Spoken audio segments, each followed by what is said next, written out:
जहानाबाद की हमारी एक बेटी पटना अपने सपने लिए पढ़ने आती है, नीट की तैयारी करने आती है। 6 तारीख को वो अपने कमरे में बेहोश पाई जाती है हॉस्टल के। 10 तारीख तक उसका इलाज चलता है और 11 तारीख को वो ये अपनी जंग हार जाती है। अब सवाल ये है कि जब मामला देखा गया कि क्या दिक्कत हुई, तो पता चलता है, जो प्राइमरी रिपोर्ट्स आती है पुलिस की, डॉक्टर की, कि बताया गया कि लड़की ने नींद की दवाइयां ओवरडोज ली गई और उसके द्वारा उसकी मृत्यु हुई। पर जब पीड़िता के परिवार ने ये बताया कि उनकी बेटी इतनी आसानी से हार नहीं मानने वाली थी, उसके साथ कुछ गलत हुआ है, तो दबाव में रिपोर्ट्स निकल के आती है और उस पोस्टमार्टम की रिपोर्ट से पता चलता है कि उसके साथ हैवानियत हुई है, गैंग रेप हुआ है और उस कारण से उस बच्ची ने जो सपने लेके आई थी अपना दम तोड़ दिया। अब सवाल यह है कि जब दबाव बना, जब आवाज उठी, तब हमें लूपहोल समझ में आया कि सिस्टम के जो कि पुलिस के द्वारा, जो कि डॉक्टर्स के द्वारा जो लापरवाही बरती गई, उससे सिर्फ एक बेटी का सपना नहीं खत्म हुआ या फिर एक बेटी की जान नहीं गई है, ये मानवता के प्रति एक हैवानियत दर्शाती है।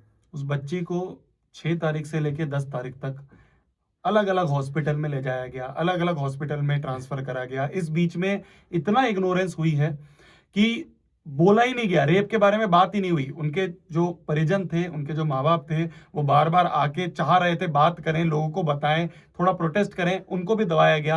आखिरी में जब पोस्टमार्टम की रिपोर्ट आई तब पता चला कि ये गैंग रेप है।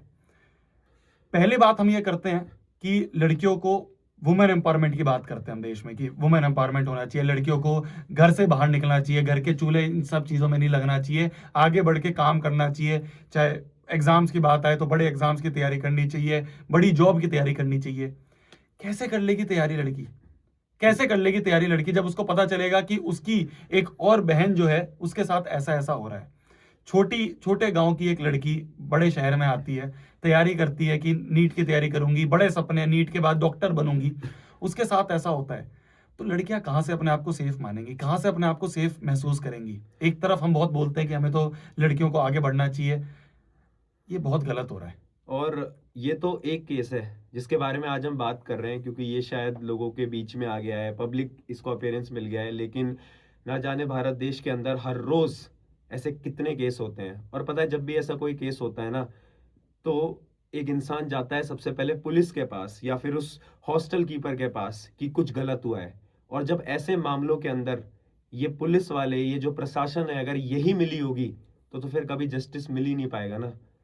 और ये सिर्फ एक केस नहीं है इग्नोरेंस का, ये उस स्थिति को दर्शाता है कि कैसे कोई और माँ बाप किस उम्मीद में आगे किसी लड़की को बाहर पढ़ने पहुंचाएंगे। ये सपनों के पर कतरने वाली स्थिति है और हम एक शिक्षक के तौर पे नहीं, एक जिम्मेदार नागरिक के तौर पर ये आवाज उठाते हैं कि ये स्थिति में जितनी भी लापरवाही बरतती है उसमें सुधार होने की जरूरत है। क्यों? क्योंकि ये देश की बेटियों का सवाल है।